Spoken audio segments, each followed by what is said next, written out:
திருச்சிற்றம்பலம். திருவாசகம். இரண்டாம் திருப்பதிகம். கீர்த்தி திரு அகவல். ஓரியூரில் உகந்தினிதருளி பாரிரும்பாலகன் ஆகிய பரிசும். ஓரியூர் அப்படிங்கிற ஊரில் கௌரி அப்படிங்கிற ஒரு பெண் வாழ்ந்து வந்தாங்க. அவங்க சிறந்த சிவபக்தை. இறைவன் அடியார்களுக்கு அன்னதானம் செய்வதை தன் வாழ்வின் மூச்சாகவே நினைத்து வாழ்ந்து வந்தாங்க. அப்போது அந்த பெண்ணுக்கு வைணவத்தை சேர்ந்த ஒருவரை திருமணம் செய்ய வேண்டிய நிர்பந்தம் ஏற்பட்டது. அந்த பெண்ணும் திருமணம் செய்துட்டாங்க. அவங்க அம்மா அப்பாவோட கட்டாயத்தினால அவங்க திருமணம் செஞ்சுட்டாங்க. ஆனாலும் அவங்க வீட்டில் மாமனார் மாமியார் அப்படி எல்லாருமே இந்த பெண்ணை ஒதுக்கி தான் வைப்பாங்க. இந்த பெண்ணும் சிவத்தை வணங்காத குடும்பத்தினரை நானும் தீண்ட மாட்டேன் அப்படின்னு அவங்க இருக்கிற இடத்துக்கு கூட போக மாட்டாங்க. அந்த பெண் அவங்க கணவன்கிட்டையும் அப்படி தான் இருக்காங்க. அவரை தொட்டது கூட கிடையாது.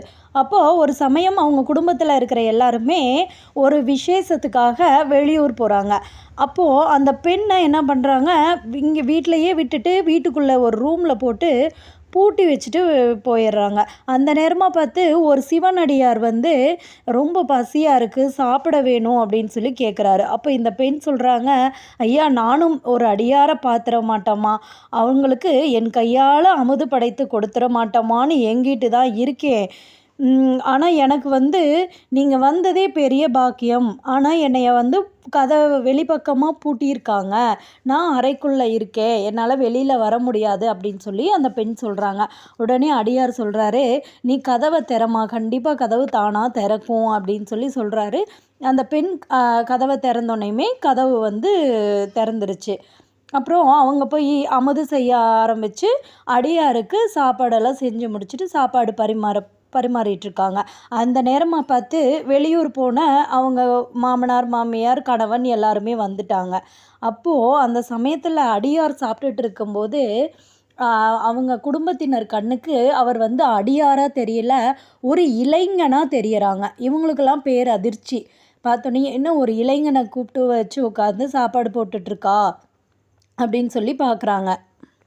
அப்போது அவங்களுக்கு மட்டும் அதிர்ச்சி இல்லை, கௌரி அம்மாவுக்குமே அதிர்ச்சி ஏற்பட்டுச்சு. நம்ம அடியாராக தானே இருந்தார், ஆனால் என்ன இப்போ இளைஞனாக மாறி இருக்காரு அப்படின்னு சொல்லி அவங்களுக்கும் அதிர்ச்சி. இந்த மாமனார் மாமியார் கணவர் 3 பேருமே வெளியிலேருந்து பார்த்துட்டு வேக வேகமாக விரைந்து வீட்டுக்குள்ளே வர்றாங்க.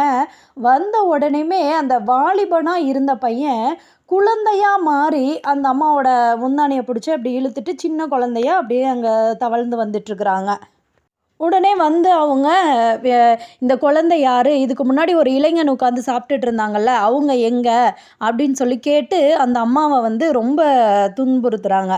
உடனே அந்த அம்மாவும் அவங்க சொல்கிறாங்க, இது எனக்கு தெரியாது அப்படின்னு சொல்லி சொல்கிறாங்க. ஆனால் அவங்க நம்பவே இல்லை.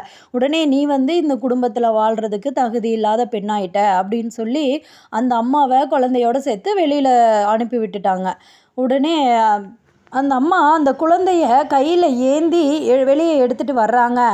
அப்போது கையில் இருந்த குழந்தை திடீர்னு இறைவன் தானே குழந்தையாக மாறி இருந்தார். அப்போது கையில் இருந்த குழந்தை திடீர்னு மாயமாக மறைஞ்சு ரிஷப வாகனத்தில் இறைவனாக எழுந்தருளி காட்சி கொடுத்து தன் உண்மையை சொல்லிடுறாரு, என்ன நடந்துச்சு அப்படின்னு சொல்லி. இந்த மாதிரி அடியாராக வந்ததும் நான் தான், இளைஞனாக மாறி இருந்ததும் நான் தான், குழந்தையாக வந்ததும் நான் தான் அப்படின்னு இறைவன் உண்மையை சொல்லிடுறாரு. உடனே இந்த அம்மாவும் இறைவனை வணங்கி நிற்கிறாங்க.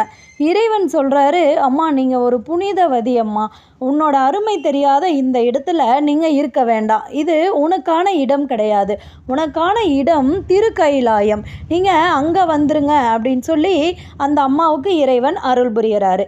இந்த நிகழ்வு தான் ஓரியூரின் உகழ்ந்து இனிதருளி பாரிரும் பாலகன், அதாவது அடியாராக வந்து இளைஞனாக மாறி பாலகனாகி மறைந்து இறைவனாக காட்சி கொடுத்தார் நம் இறைவன் அப்படின்னு மாணிக்க வாசகர் பாடுகின்றார்.